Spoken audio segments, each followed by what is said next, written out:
Asakira Asisatu ẹ̀yìn ànábì o.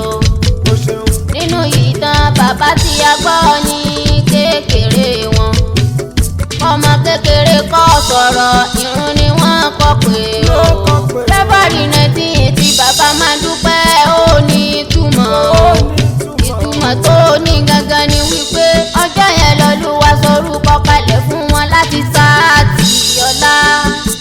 Ọlọ́run dákun ṣàlékún ìkẹ́ wọn kó dà láyé rà.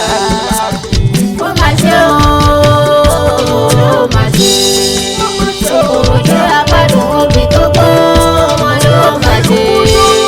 Ikú ti mú bàbá wa lọ ó máa ṣe.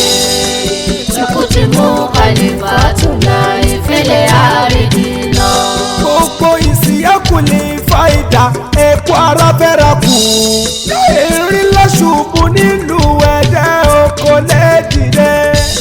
Ẹni láti lọ ní ìpínlẹ̀ Ọ̀ṣun.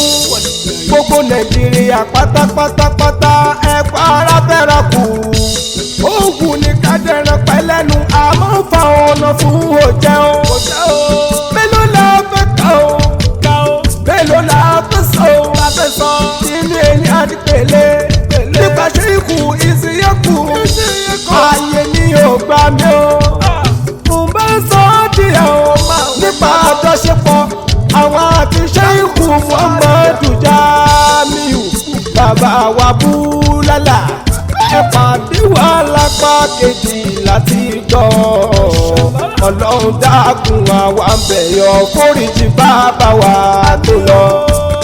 Ó máa ṣe ó máa ṣe. Òjò agbádùn obì tó gbó wọn ló máa ṣe.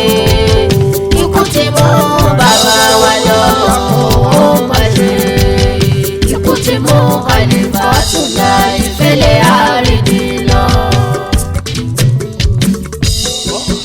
Allahu yariamu, Allahu yukrimu, Allahu yabuasu bi asani suwari.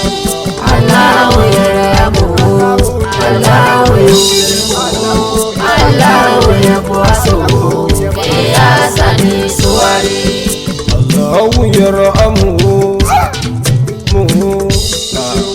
Allahu yarhamuhu, Allahu yukrimuhu, Allahu yab'asuhu fi ahsani suwari.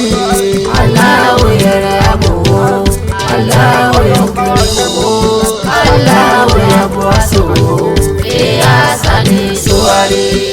Ọlọ́run bá wá ṣe kẹ́ wọn, Ọlọ́run kò forí jì wọ́n. Mọ̀lánà ṣe ìwé sí yàkà, iṣẹ́ rere tán ṣe ṣàlùkò. Ìgbìyànjú wọn mà ní owó, ojú kúrò níbi ẹ̀ṣẹ̀ wọn. Ajẹ́kọ̀ọ́ rí nira. Allahu yarhamuhu, Allahu yukrimuhu, Allahu yab'asuhu fi ahsani suwari. Khalifa Abdullahi, Khalifa Abdul-Latifi, gbogbo àwọn Khalifa pátá mùkádàmù mùkádìmọ̀tù nínú sí àkúlé fàyídà. Àkáwọn sídà bàbá wa, àkáwọn ọmọ bàbá wa, àkáwọn gbogbo ìsìyàká ìfà ìdán pátápátá o.